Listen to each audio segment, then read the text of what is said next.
Do what? Tell them what you did when you picked up a potato. Oh, I ain't got around to that either. What's she That's on talking down the about? line. Yeah, but I don't I was out know. there walking around one day and they're laying there where they plowed the potatoes up, and they just, the potatoes laying everywhere, you know, you can just get them. But remember when Daddy used to plow potatoes in the yard and laying here? So that was what she's talking about, this big barn. I walked around this big barn up there, and there was these fellas had killed one of these beautiful white, these black and white cows, Holstein cows, I guess. But anyhow, they just took their knife and just skinned the hide back, and they just get in that cow and just cut off the kind of meat they wanted. And they had rocks stacked up out there, with a pole some kind across it. And they cook it. They cooked that meat. And they were Arabs. I mean, I couldn't talk. They wouldn't know. I didn't even try to talk to them no way. But they had cooked that meat over that. Well, I just kept walking, and boy, it sure did look tempting. I ain't kidding you. But there was a bunch of them around there. They was fixing to have a feast. Well, we had been liberated then. We just on our own. But I went across this potato field, and I ain't seen nobody around. And I just filled my pocket plumb full of pretty ice potatoes. You ever eat a raw ice potato? Yeah. They ain't too bad. No. And Especially when you're hungry. I filled my pocket full of them ice potatoes. I heard somebody holler in German language. So I looked around. This guy had this big old cannon rifle pointed right straight at me. I mean, it looked long. Well, he patted his britches like that. Get them out. Well, buddy, I got them potatoes out of my pocket, turned them inside out where he could see them. So that ended that show. I didn't get to eat none of those potatoes. Did he So hurt you? you're fortunate. No, he didn't hurt. Daddy, kind of back up a little bit where you were still a prisoner of war and you had a problem with your ears because you didn't have any I medical. was a prisoner of war. It's like I said, there's so many things happen. I forget part of them. I had my head had risen, and my ear was really giving me trouble. Well, they had doctors and things that they had captured, and they were in a little building there that they looked like soldiers. And they sent me up there with these fellows one day, and I done got to where that I was just about ready to pass out, and had to wait in this little old room there for them to get to you. And finally they got to me, and they washed my head. But before they got to me, I like to faint. I was standing there waiting on them, and I was about to faint, and one of the soldiers grabbed me and helped me, and kind of went blank on me. Everything just went blank. So they got me up there, and the doctor washed my ear out real good, and fixed everything up in my ear, and that's what she's talking about. So they fixed me up there, and Those American doctors?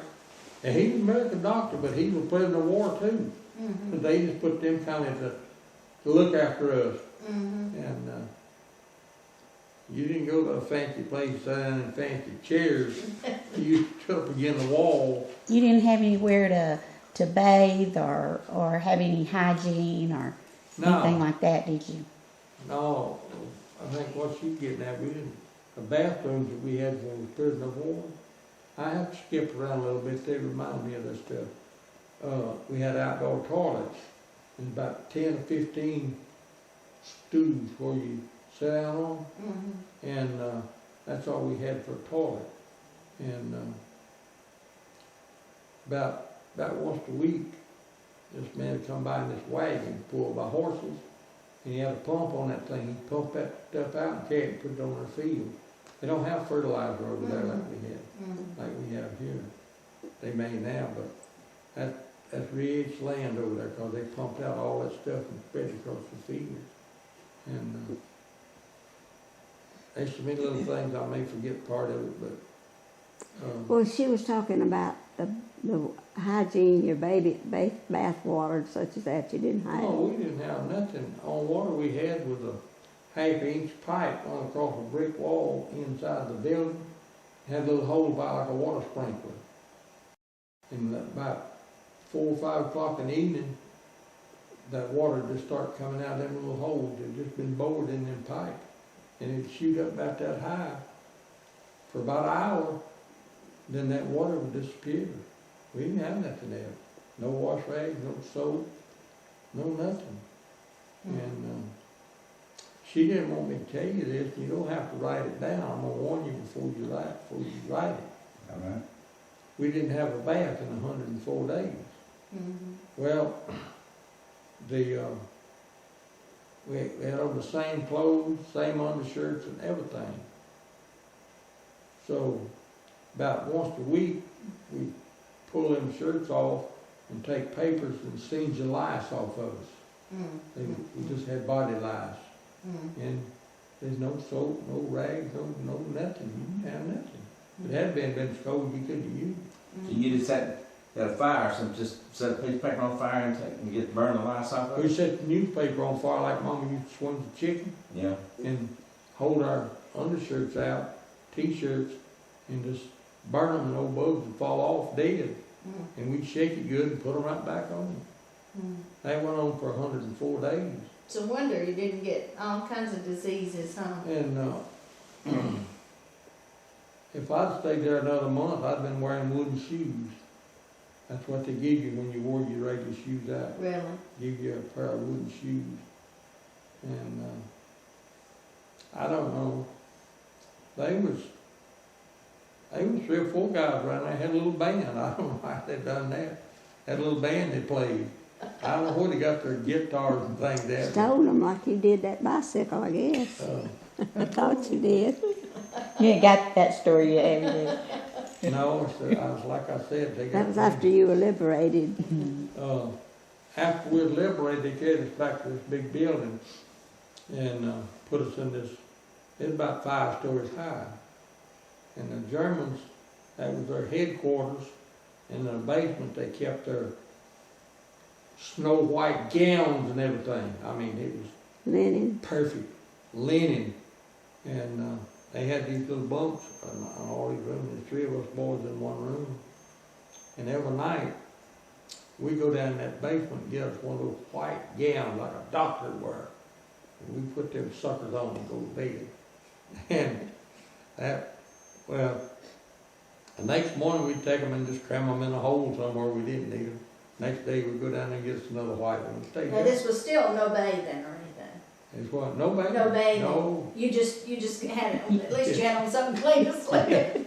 And we was on the 4th floor, and bicycles, you ain't never in your life see. And at the army camp where I was at, I guess there was 10,000 bicycles.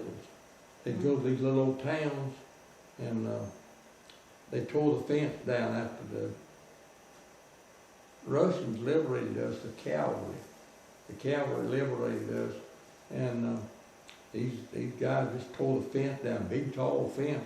They go to these little old towns, and I could stand in one spot and count 8 villages, just one here and one there. They farmed out on the farm in daytime. You go back to these villages where they lived, stay all night. So these prisoners like I was, they go to these little old towns and go maybe something like a Western Auto or anywhere they could get a bicycle. They'd ride them suckers back. So these 2 boys kind of shacked up with me. They went off one day, and when they come back, they had this brand new bicycle and had a sheet like we used to put cotton on in the field. Had it full of stuff, had it tied up, laid up on that bicycle. And they pushed that thing back. And they said, "Bryant, you raised on the farm, wasn't you?" I said, "Yeah." I said, "We got a rabbit here, want you to cook it. Alive. The sucker was that long. Big. Ain't wasn't no little rabbits over in that country." Well, I said, "Can you kill it?" I said, "Yeah, I can kill it, skin it." I don't guess it was washed too good, but we made out. But they It brought, didn't kill you, did it? No. they brought a big old water bucket about that big around, about that tall back, and had salt, pepper, flour, they had everything. Now, And this was because they were liberated, they were able to go get it? yeah, Yeah, they could go anywhere they wanted to, just so they come back. But they hadn't come back, they didn't know where else to go. Well, I got a question right here then. When they liberated you, did they just say, okay, you're free, leave? They No, carried you back? No, we was still under Russian guards. Oh. We couldn't go nowhere, except they'd go to town, come back to get something to eat. Wine, cognac, Lord have mercy. Well, how'd they get it? I mean, what they used to get it with? Money. Take it. They just take it. There wasn't nothing, nobody there to keep you See, Oh, from. there was no one in those. Just like blinder down here, everybody leaves, you just go down and get what you want and come Okay, back. so they looted it. Yeah. Yeah, they were leaving. And cognac, wine, some of the pretty cognac, I didn't know what it was, but man, same thing, liquor or wine. Mhm. And these tall bottles, and they brought, I guess, 8 or 10 bottles of that stuff back, and I'd decorate the place with it in there, I'd sit around here, and it's pretty to sit there, but none of them never did drink, I know there wasn't but 3 of us. You didn't drink it, huh? No, I would have thought you'd have drank anything. no, I just no didn't indulge in nothing like that. But anyhow, little things like that, there's a hospital there, and everybody run on like that hospital, and they go down there and get food out of the hospital. They bring all kind of stuff back. So once you got liberated, you had good eating then, huh?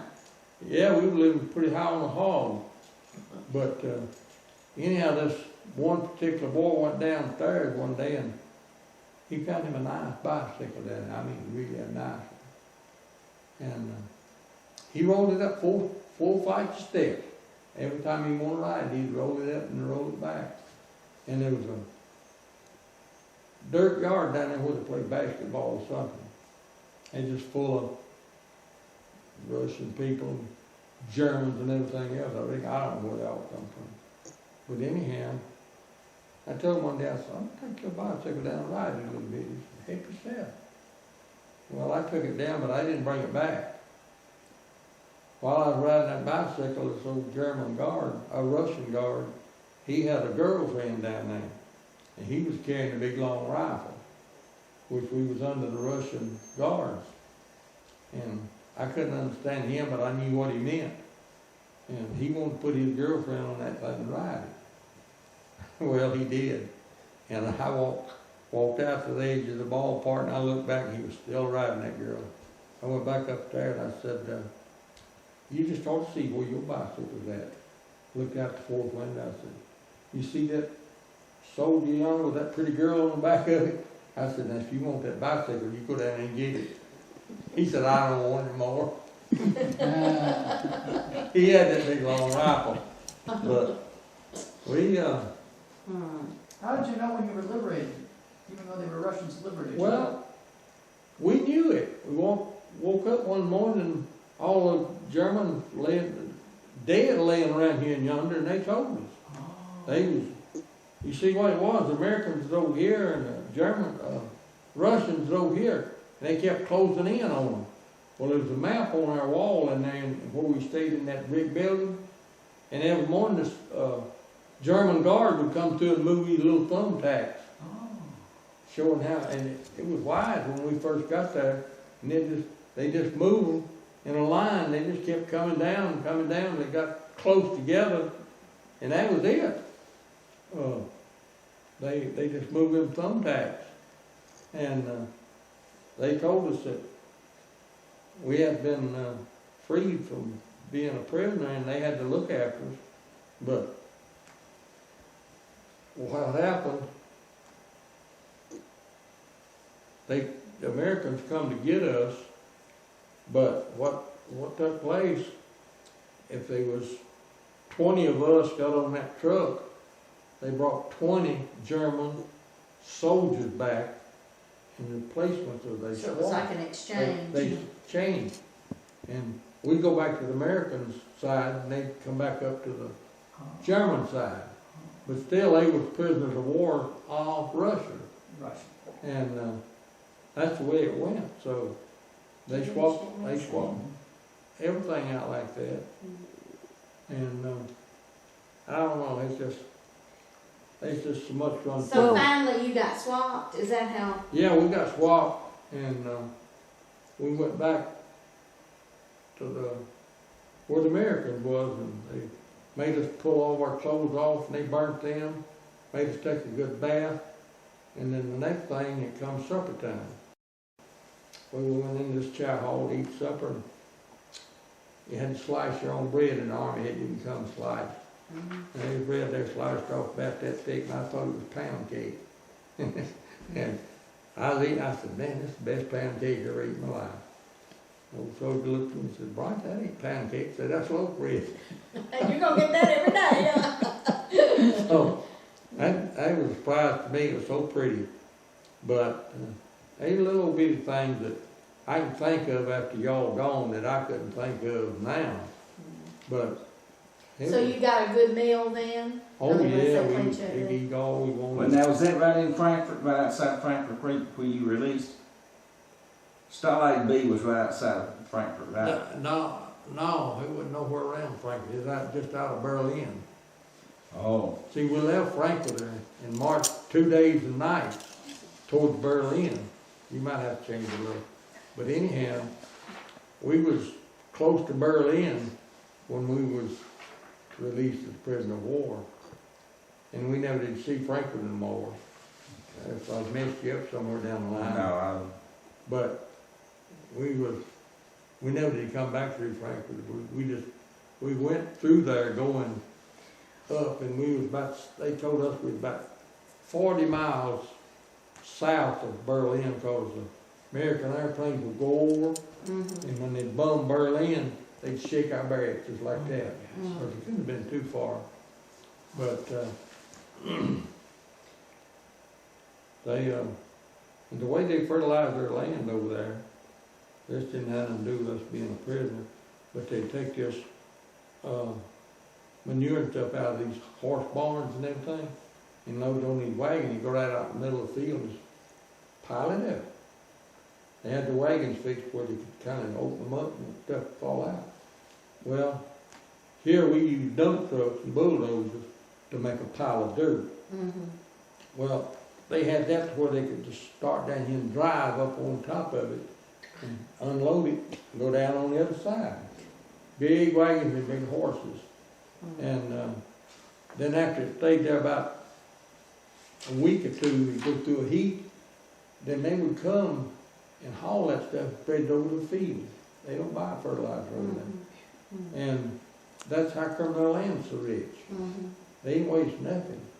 So when they got all that done, they just cleans this floor right here. You wouldn't ever know there's been a pile of stuff there. And it'd be, I guess they'd be 1 million pounds of it just piled up in one pile. And they just come there with shovels and throw it on the wagons and haul it out and spread it over the field. Human waste and mule waste, cow waste, anything they had. But that's where they fertilize their fields. And over there, you see it on TV, everything's in sections. The land is in sections. They call them hedgerows. Like I had 100 acres, there'd be a hedgerow over here and a hedgerow over here, and it was squared off, and that was yours in there. We went to France, didn't we? That's France, over in France. And, And they plow uphill. Is that right? Isn't that what oh you yeah, told the us? gardens actually reminded me of that. The gardens over there, the land don't wash away. Instead of going around the mountain to plant the rows of potatoes and things, they go straight up.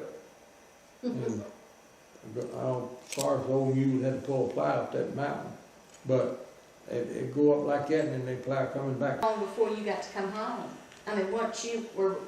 Well, I'd say from the time we were released out of that prison camp, till we come home, I'd say, I'm just having to guess, maybe 3 or 4 weeks, we got back to where the Americans were. They brought you got back into what part of Florida? Miami. Miami? Oh, man, that ain't got nothing to do with this, right, too far away. If they brought us back to camp, they called it Lucky Strike. That was the name of the camp, in tents. The Americans brought us back there and as a holding camp for the prisoners. And as your turn come, they put you on a ship and send you home. Then they let us come home and stay a month, I guess, at home, and then what he talking about, they sent me back to Miami, Florida, and stayed down there 13 days in a hotel. As that hotel we tried to find. Yeah, what was the name of that hotel? Sands The Hotel. Sands Hotel, Miami. And we It never was could a find it. swanky place. And we carried him back to Miami several years ago and tried to find it, but we And, never did. Well, tell them how you lived it up in that hotel. Hotel. Yeah, at the Sands. Yeah, at Sands Hotel, I was on the 4th floor up, sleeping in one room by myself. And all we had to do is go in and go to bed and get up and go down this big dining. It was where guests would go if they were living in them hotels, big kitchen, dining room. Had everything in the world in there you wanted to eat. Had a big bar, get your banana, get anything you wanted. Go in that, 4 people sit down at a table. Soldiers all. They's all prisoners of war. They sit down at that table and eat, get up and walk out. And all they had to do every morning when we get up, first thing you do, line us up and count us. And if we answered by our name, we were through till the next morning. So now that was, you left Berlin and you left Germany. Yeah, we About what day brought were you leave, or home. what day did you leave? I was gonna ask you that. You said from the time you were liberated until you came home was 3 to 4 weeks. About what day? You remember the day and the year you were Not liberated? the time he was liberated, but when he was swapped. Well, yeah, when it When swapped. they made I the don't know exchange. why, but I just know they liberated us out of that camp. The Russians took us over for a week or two, and then they sent us back to the American lines, and the American lines sent us back to Lucky Strike, and we left Lucky Strike, and they put us on the ship and sent us home. Was that Lucky Strike? Was that close to the camp you had been in, or was it? Oh no, that's way down in France. Down in We was France. in Germany at Berlin. Yeah. Then that Lucky, just a tent he'd set up for all the prisoners of war to go back home, just to wait till we go back home. And So you were home then, before you had to go to Miami, yeah, I then come you home were for a month. home for a month. Yeah. Then So did you, when you were imprisoned and everything, I mean, did you ever have any doubt you'd someday be released, or what were you thinking? yeah, after the war was over, see, Well, she's talking about before the I war got was there. over. But I mean, when you were a prisoner, yeah, from the time you were captured to the time you were exchanged. yeah, I knew it was coming home, but I just didn't know how long it'd be or what kind of Well, you hoped that you what would. way Did- we'd have to go through with it, not because we wasn't in the war at that time. The Russians had come down and killed out the Germans, and then the Russians met up with the Americans, and the war was over. So then's when we was trying to get back down to where the American people were. But Daddy, during that time that you were a prisoner of war, did you think you were just going to die? Oh, You always felt like you would. oh yeah. So your worst time in all that, Was up there when I got captured in that cow barn Yeah. and all that stuff. And going through that field down there where those pillboxes was and shells.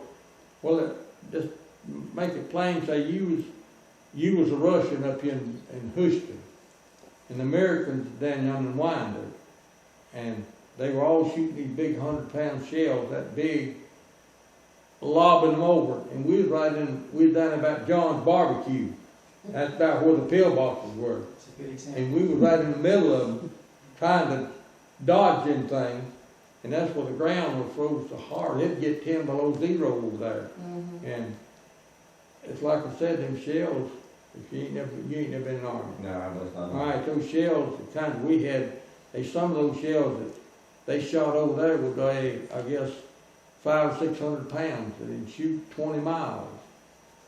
And they went on railroad cars. That's the only way they shoot off of them railroad cars. They didn't put those guns out on the ground. And when one of them fell, it would knock a hole half as big as this house in the ground, wherever it fell, if it did hit something.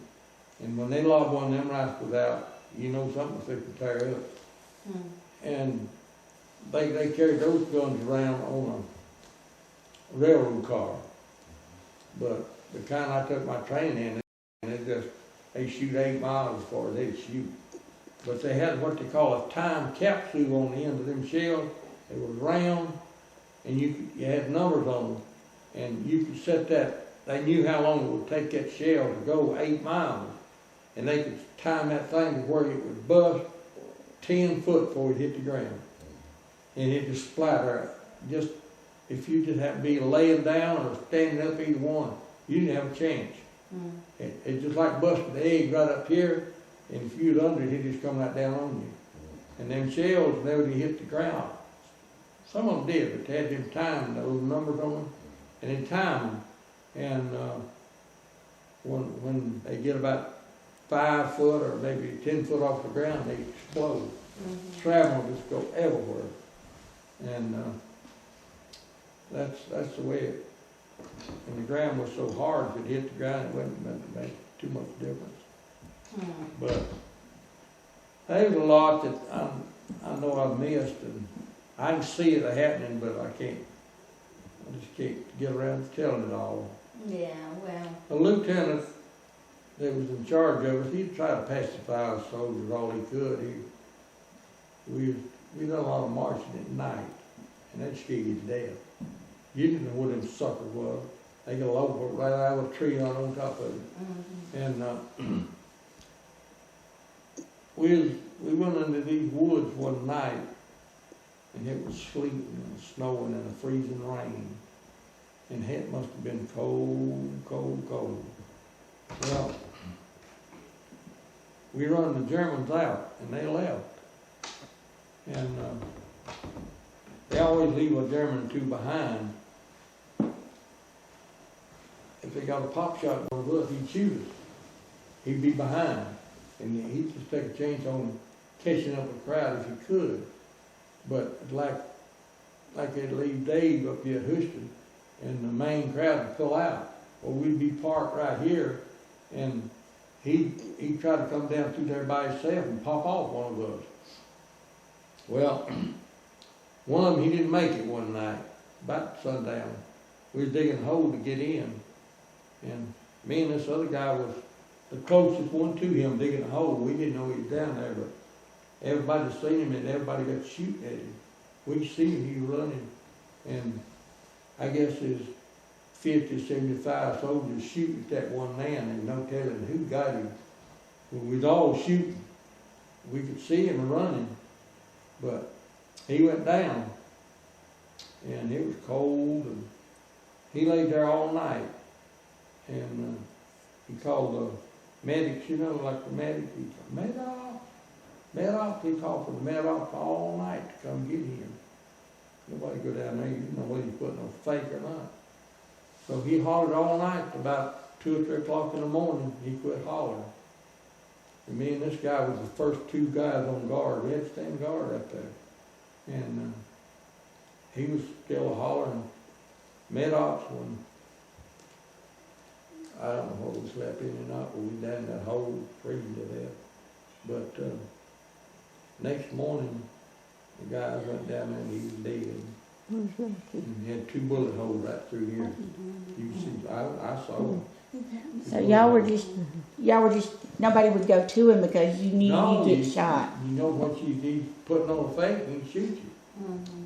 But to be told, a guy that drove the Jeep for us, he was in 100 yards of us with a Jeep full of blankets, and we didn't know it till the next morning.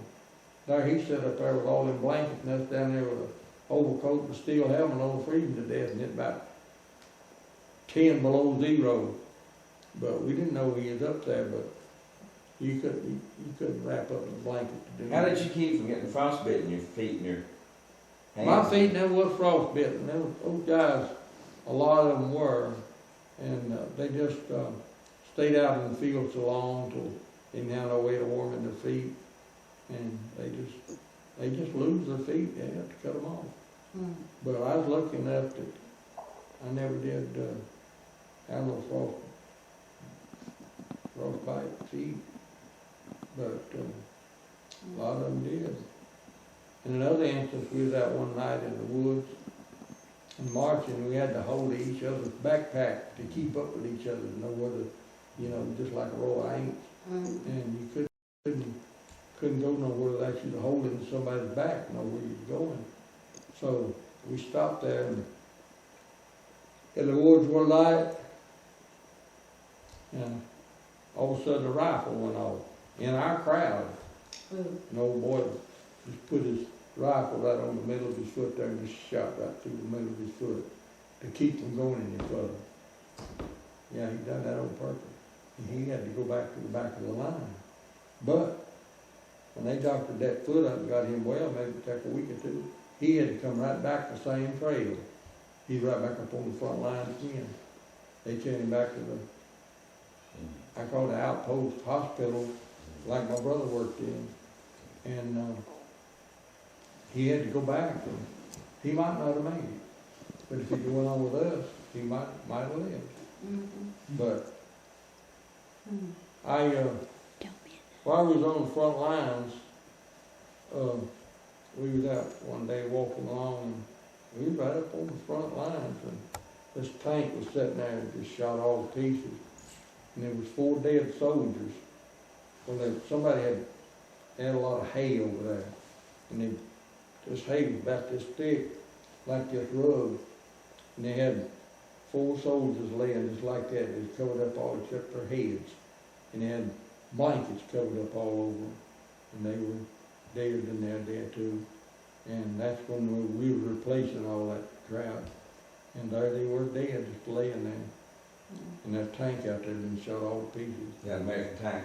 Yeah, and somebody laid them on that building a little bit and laid them on that straw. And you just see dead soldiers anywhere you want to look. But that particular 4 in one place I saw.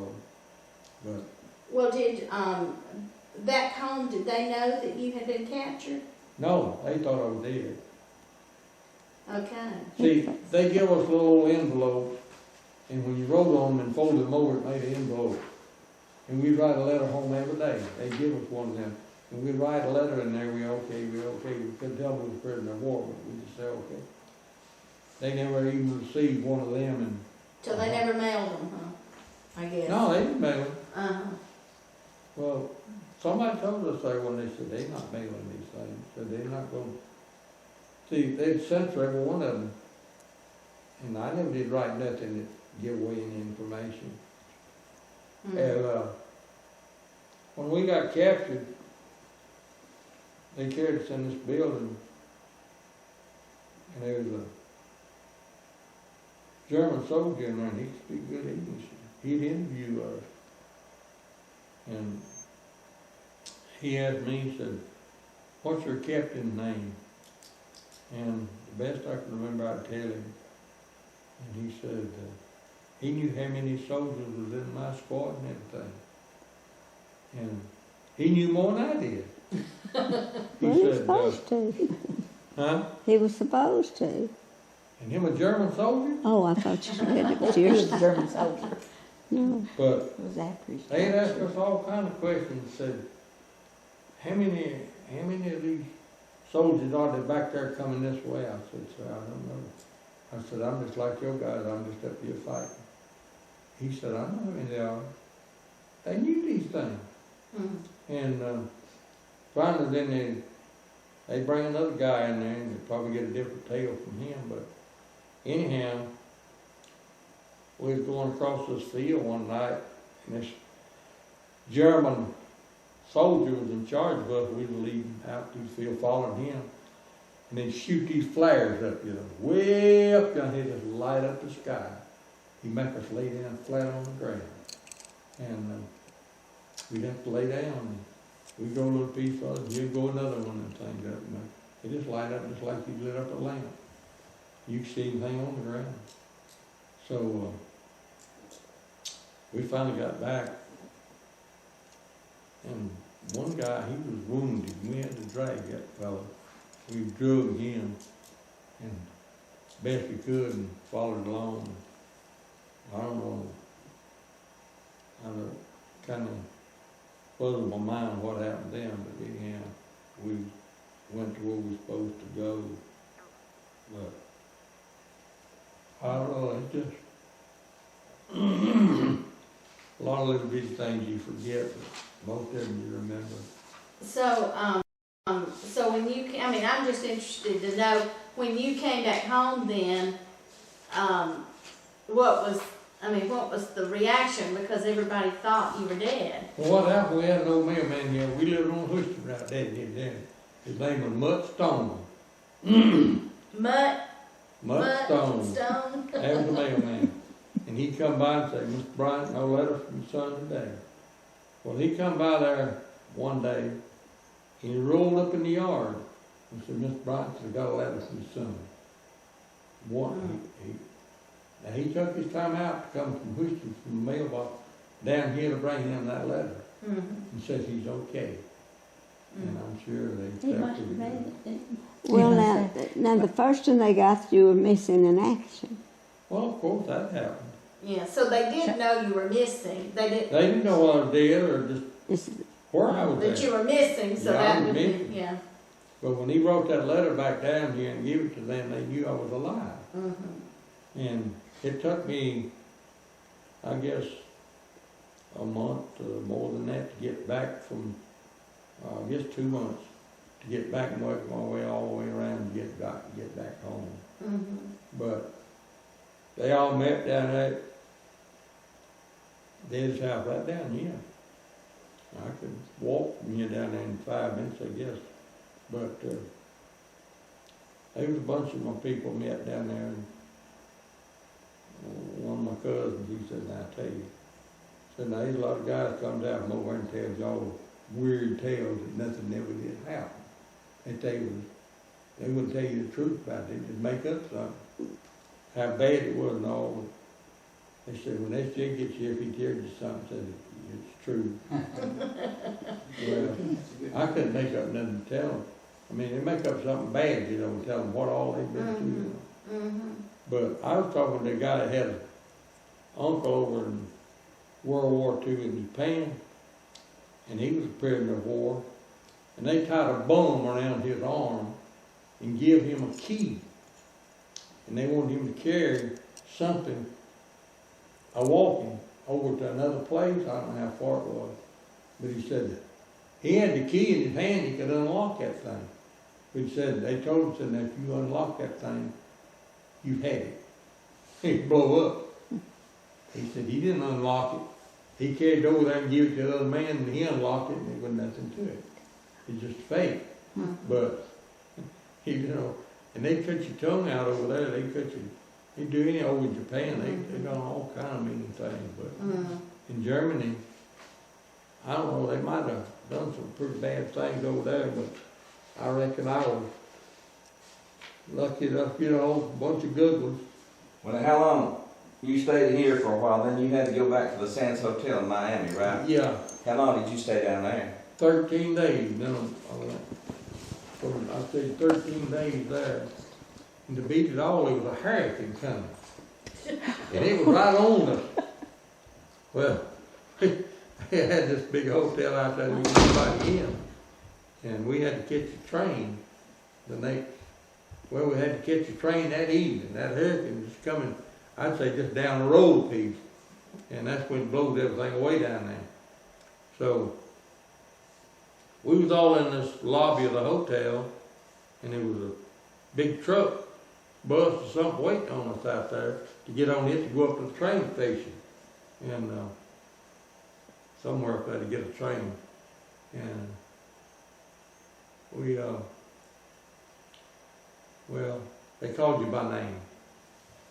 And this guy run out this door, and there was some guys there putting up a barricade. And I saw that barricade got about half up, and they called my name, and I went through that barricade. I was like a bull. Hey, so you can't go out here. I said, watch me. And it was about half up, and I went through this little crack, and I was the last one out of that hotel. I said, you watch me, I'm gone. I run got on that bus, man, I tell you what. The next morning we got Jacksonville, he done come through there and blowed everything way down there. Wow. So then how long did you stay in the service after that? not long. We got on a train down in Miami, went through Jacksonville and went all the way to Texas on a train. And when I got to Texas, and I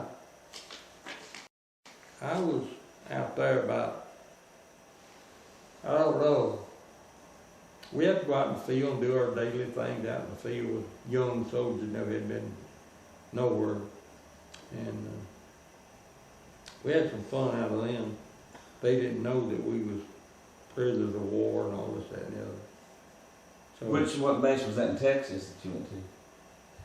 what was the name of it? Yeah. Camp Hood, Texas. Camp I think Hood. it's Fort Hood now, but Fort Hood,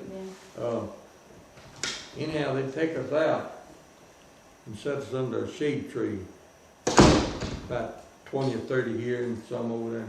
And we had to lecture them, you know, just talk about anything you wanted to. So I saw this Jeep coming one day, and I done got the old hang of that. I didn't. And I didn't see him. This, Jeep drove up, and he had I call him a greenhorn soldier on him. And he wanted something, and it was unreal what he wanted. Like, well, what'd you do with that box stretcher or some stupid thing like that? I said, sir, you see that Jeep going over the hill up there? I said, the captain just picked it up, and I said, go catch that Jeep and it'll be on it. We had to make up something in a hurry. Sucker, take off. They didn't know. They didn't know what it meant. Just make up any old thing. And the guy below me, he'd have to tell them a lie, you know. Then they just keep coming up to the next shade tree, and when they get to us, we'd have to say, well, he got him, he's gone. We won't be back. You'll have to catch him if you can. So that's what went on out Well, there. okay, what about that can that you buried and ate on? That was in the war. I know it. Now we got over to England, went across over there. We was in England. Yeah, we got to France then. And went in these woods one night. I was over, Excuse me. Now you use your restroom. right there. There's one around yonder and there's one over here. Just turn the lights on the left. The lights on the left. Anyhow, we, Sergeant had set up his kitchen. We was heading towards the war then. We were way down in France. So, me and Mr. War was kind of hungry. Two of us in a little tent together, pup tent. So, he said, you need to go out there to that kitchen and get us something to eat. I said, man, you just might well be walking into a death trap if you go in that kitchen at night. And that didn't have a name on it, it had numbers. If you didn't know what that number meant, you'd like to get a can of dill pickles. And we decided we'd go out there and get something anyway. And old sergeant, mess sergeant, he was sleeping close from here to them doorsteps there from us. If he'd woke up, it'd been tough. But when we did get it and got back to we just took a chance on reaching up and getting a gallon of can or something, so we didn't know what it was. And got back to the thing after we got off guard, we opened that sucker up and it was a can of peach preserves. Oh my goodness. We was so darn sticky. We didn't have no bread, no nothing to eat with it. We just dipping down in them peach preserves. I had a mess kit, you know. We take a spoon and get them out. And we had our blankets and things there. We was in a little tent. He said, what are we going to do with them? I said, well, I tell you, got to do something. I said, we can't leave them here. And under our pillar, we raised them up and dug a hole big enough to put that gallon of preserves down in the ground. Covered them up with dirt. Every time one of us would move, you could feel our fingers pulling apart. We were sticky all over. And we buried that Joan can. As far as I know, it's gone, but it's still there. We eat preserves, we like to bump. I wouldn't doubt We it. got a can of preserves, all right. We'd had some hot toast and some butter. We'd had it made, Pat. Then two more guys had to go on guard, and we used to take a 2 hour time, but we was the first two on guard, and it wasn't real dark. It had a little, I mean, you wasn't supposed to have a light, but we could see well enough to see them cans up there on the shelf. But we did get us a can of peach preserves, and I don't know, that's when President Roosevelt died.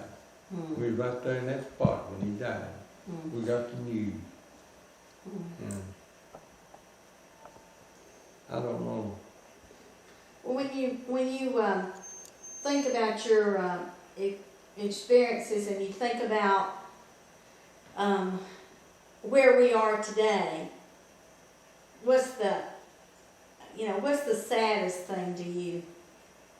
I mean, I think about someone, if I had gone through all that and fought for my country and stuff like that, and then I see how things are today, I would, you can either leave with I don't know, I just wonder what your feelings are. Just tell you the truth, I don't know. Well, it was a long time before he'd talk about it. Yeah. And then after he started talking about it, I think that Do you feel in relieved some general that stress. people appreciate what you Oh, I have what you recognition all the time. really? They'll see this POW tag on my old truck, Mm-hmm. and they'll just stand and talk to Tell me. 'em and what tell they me how did. appreciate it. His birthday was last Friday. Well, Friday was a week ago. He was 85 years old. And he works up there at Publix, and he was walking around. This is sort of how people recognize a POW, I guess. And he was walking around looking at this car that was parked out in the parking lot. And he didn't know there was anybody in it, but he was just looking at it, and the window rolls down. Man's on the phone, and he just said, "Sir, do you like my car?" Daddy said, "Well, yeah." I said, "I was just trying to figure out what kind of car it is," because he couldn't figure out what it was. And so the man hung up on the phone, and he and Daddy struck up a good little conversation, and the man found out that, I reckon they talked for a while, because he found out he was fixing to be 85, he's a POW, and just had a little conversation about the car, and first one thing and I another. was And pushing and buggied out. yeah, he's a bad boy over there. And next thing you know, the man says, "Well, SJ, I want you to have your family and y'all take this car out for your birthday and have a good time in it."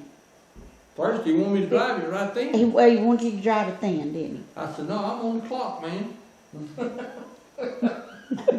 He said, "That's all right." I said, "They won't know you're gone." I said, "If I ram this thing into something, they'll know I'm gone." Now, you can go ahead and Well, do you it. go ahead and tell it. No, you going right. You just left out that I was supposed to drive it before we got it. Well, he was supposed to drive it anyway.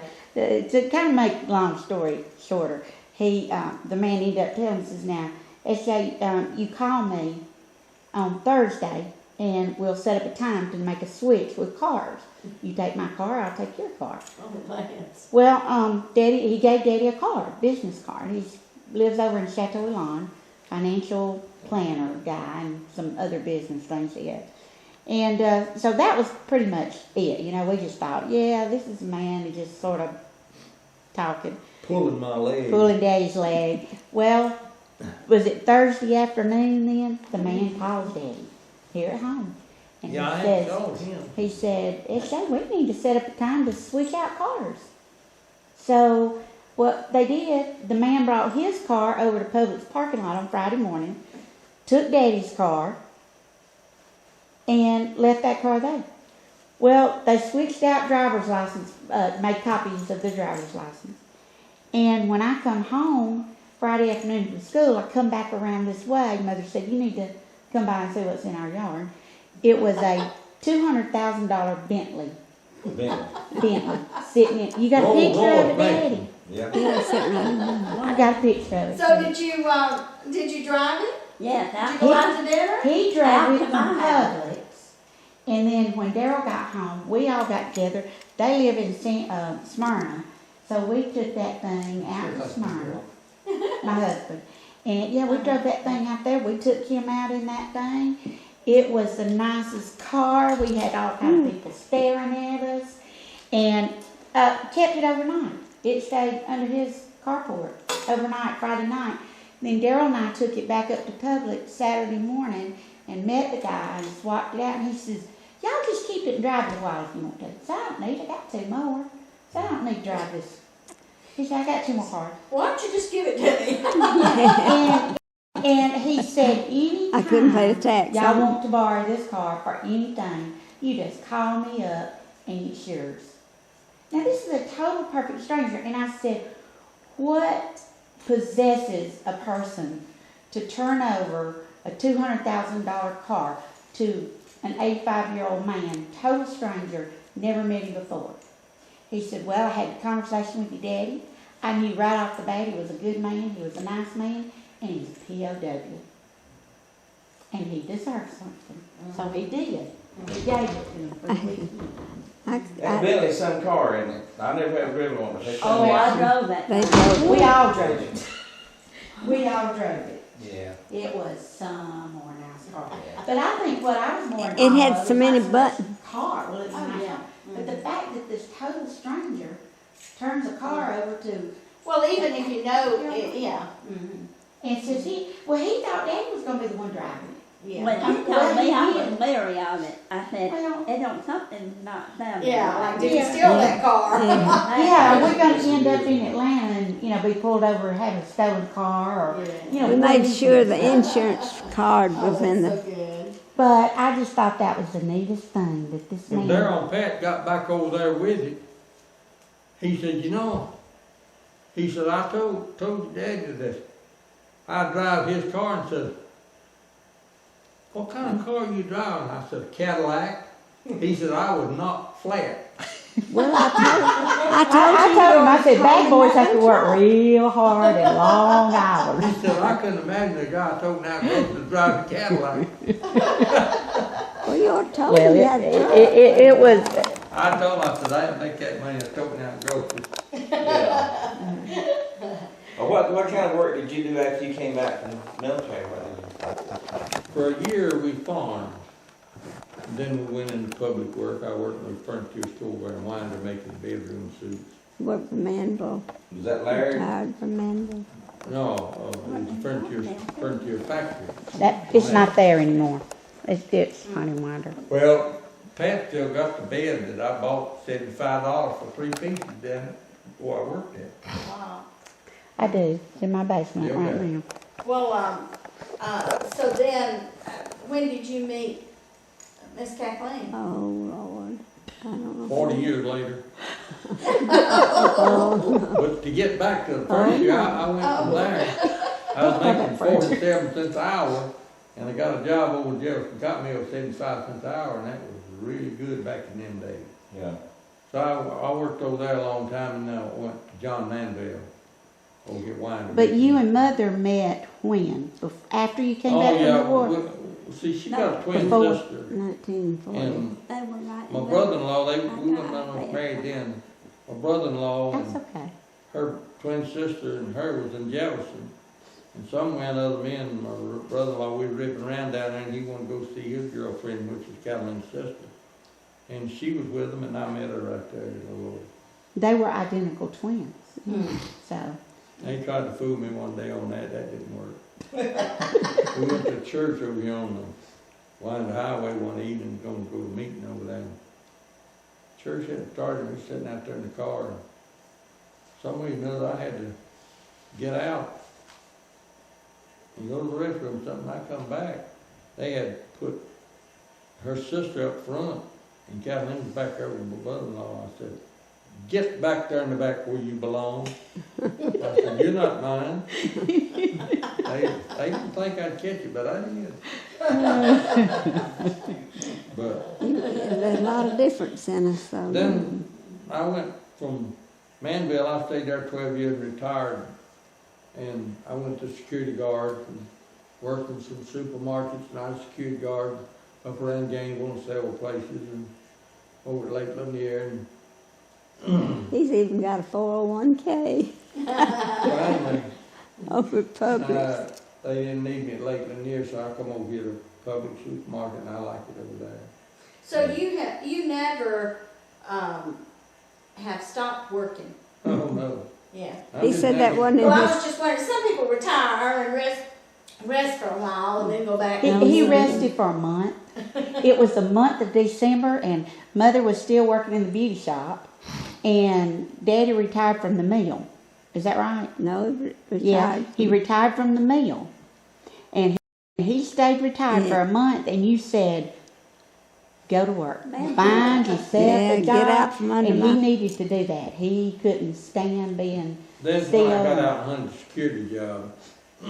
So that's when you retired from Yeah, Manville. that's when you Yeah. retired Oh, from okay. Manville. All right. And what did you do at Manuel's? What did you, We make insulation over there, run a big machine that made insulation. you That's worked what- in that, They, a lot of folks worked there. Her, That's where Darrell works. that's where they're He's an working. engineer over there. I think we probably talked Well, about it's, that the other night. it's a combination of sand and lime and 4 or 5 different things mixed together outside, and it comes through there and all blends together, and then it gets hot and goes in this big melter. Be a boiling, be about that deep of just glass just boiling up, and then it goes down through a hole and turns it into fabric, and it just makes insulation. It's kind of hard to explain to you. Darrell might do better than I could, but that's where I work there. how long were you at Winder, the first job you said you had that? Winder? How many years you worked there? Oh, I didn't know what furniture place. I didn't stay there for 6 months. 6 months. That's right after he come out of service, I think. I didn't know him then. And then you went to Jefferson, the furniture factory at Jefferson, right? And I stayed there 31 years. It was a cotton mill, Cotton mill. Jefferson Cotton Mill. So did you meet her though right after you got out of service? Pretty soon after you got out of service? Yeah, I think I met her Yeah, pretty before. close, I guess. Yeah, I met her before I done any of this work, I think. No, you were working. I don't know where you were working, because you had, with that it was at the furniture place. It could have been over at Jefferson Mills, I don't remember. It was one of the two, because it wasn't Manville. So how old were you when you got married? We married in 1948. I guess I was about, what, 27, 27? I was 20, I was I about believe. 27, I guess. 23 and 24. Did Roy serve overseas too in the army, yes, Jim? Huh? Did your brother-in-law serve overseas in the army too? Roy, and yeah. Royce did. Royce? He was wounded. Yeah, He got a Purple he Heart. was over there, but I never didn't know where he was at. Oh, he was in He Europe. actually lost his arm. Okay. He was a good old boy, you just have to meet him. Well, the guys who were captured, when you were captured, you said there were 2 or 3 of you when you surrendered. Yeah, 3 of us in a barn. Right. And- what happened to them? Well, they went along were with they us. with you the whole time? Oh, yeah, they was with me, and we marched on, and I lost track of them. Do you ever know their names and stuff? I did then, but not now. That's been about 60 years ago. Yeah, right. I just wondered if you ever got close enough to really learn their names. No, yeah, we knew each other's names, but we all thought, well, we'll all get together and meet somewhere once a year and have a big reunion and all that stuff. It don't work like that. No. You You get, really want to forget it, don't you? it's not so much forget it, it's just that you just get separated, and maybe one here, and one in New York, and one in Idaho, and you just couldn't hardly get together. It's just too much. What do you think about Iraq and what's going on now, being serving the way you did? What do you think about what's happening now? Well, I'm like a lot of these folks. I think all these women calling in wanting to end the war, they're just killing their sons for nothing. What it sounds like to me. That's what all these families calling in, killing my boys. They ain't getting nowhere. Well, I heard on the news, to be a fact, that some of the big dignitaries said that they'll never win this war. There's no front line for this war. You got to have a front line and have leaders. Now, like MacArthur and all that bunch, we was pushing forward, and they knew where they was going. And you knew who the enemy was. Huh? You Yeah. knew who the enemy Yeah, was. we knew where the enemy was. And over here in where they're fighting, they just go from town to town and they getting killed, and there's no front lines over there. They don't they could be here today and like far ain't, they'd be over here tomorrow and over here the next day, so you don't know where nobody's at. And them suckers over there so smart, they hide. They got so many places to hide. But I don't know what'll happen. It's, I wish I could just wave a magic wand and stop it. There's been a lot of good people killed over there. The other night, Also, I heard civilian. on the news yesterday, well, there was 4 American soldiers got killed just over nothing. But They had a crash. Helicopter crash, huh? Yeah, that's what that was. I don't know. I'm just glad the man who's in charge of all this instead of me, he got it. Well, I did hear this man's daddy say one time that he was going over and get that man. Well, he failed. He never did get him. They come home. It started with Gladys. Yeah, well, whatever. But anyhow, they can't find this fellow. And a guy said the other day, said, y'all never get him, so you don't know where he's at. Said, you might well quit. I told Diane the other day, we carry on our food his life. I said, you know what the president said to, what's this guy, Ron Tail? I said, you know what he told him? He said, what? I said, no deal. Oh, Lord. She's full of jokes.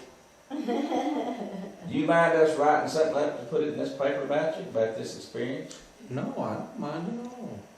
It's been kind of a crumbled up thing, but that's part of what I went through. Yeah. But there's so many things that I've done during all that time that I couldn't tell, and I can't remember all of it, but I remember enough of it to tell you what I did know.